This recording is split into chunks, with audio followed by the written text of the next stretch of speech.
Good morning. We are looking out to the east on our Storm Team Skycam. You can see there's a little haze along the horizon. Some fog has developed in parts of the valley, and we'll continue to see some dense fog in some areas to start off our day today. So things are looking a little bit murky in some spots. Of course, right here near the camera, our Storm Team Skycam, we're doing just fine. So there are going to be some pockets that you're going to have to watch out for.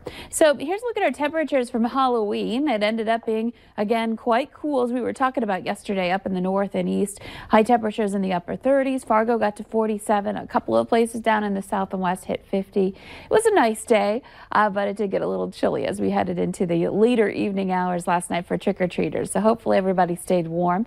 And this morning, you'll certainly want to make sure you've got your warmer coat on as you step outside. We've got temperatures that are below freezing, and many of us, into the 20s. It's 25 in Fargo and in Grand Forks, only 21 in Wadena, 23 over in Gwinner, and Valley City's at 25. And that's an area where we're struggling with some fog. The wind has eased up overnight, so we're looking at some calm conditions in a lot of places. That lets that fog really take over in some spots. And we do have a visibility report in Valley City at 0. So some dense fog there to wake up to. A quarter mile in Jamestown and 1 mile in Cooperstown. Over to the east, you can see Wadena also has a report of 1 mile there. So some fog affecting other parts of the valley over to the east and again over toward the west. Our radar and satellite map shows, aside from the fog, quiet weather, clear skies. You can see some clouds out to the west that are going to be moving in. That's our next system that's going to bring us a chance for some rain and potentially some snow too. So here's a look at your hour-by-hour planner. This morning, starting off quiet below that freezing mark. By 9, working our way up, starting to at that point after sunrise a little after 8.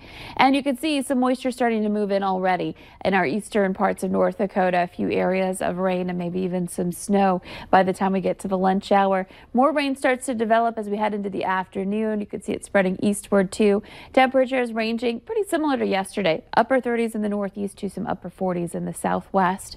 And that chance for some rain, it's not heavy rain or snow. You could see some of this switching over to snow in the evening hours in northeastern North Dakota. Not a heavy chance, but still it'll be out there, and it's going to be scattered. So some places getting hit more than others. And heading into the overnight hours, you can see this just kind of slowly moves on. And wherever we're getting some precipitation overnight, it's going to start that changeover to some snow simply because our temperatures are going to be dropping overnight. So that may lead to a little dusting of snow in some spots to wake up to tomorrow morning. Once that moves on, we're looking at some lingering flurries, but otherwise a quiet day for Friday.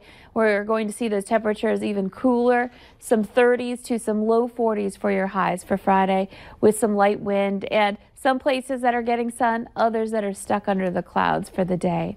Friday night, we're going to watch our next system start to approach. We're just stopping this at 10, but you can see in central North Dakota, rain and snow happening there at that point in time. So our chances at that will be more on Saturday, and it could end up being a bit of a messy day Saturday coming up. So we've got the deer opener on Saturday in Minnesota. We're also looking at, of course, the bison game. Tailgating might end up feeling a little bit raw out there. And this does linger into early parts of the day on Sunday. By the way, that's also when we want to turn our clocks back an hour for daylight saving time ending. And heading into next week, we're looking at some numbers into the 40s for highs. Many places up north will see at least a couple of days where our highs are only in the 30s in the upcoming days here this week, with more chances for some rain and snow coming up Tuesday and into Wednesday. So with the turn of the calendar, we're starting to talk about these systems returning, and some of them, or all of them, including the potential for some snow in some spots. Thank you, Lisa. As Lisa mentioned, blaze orange is going to be the color to be in the next few weekends as deer openers get here. We'll tell you how you can get ready for deer season just ahead.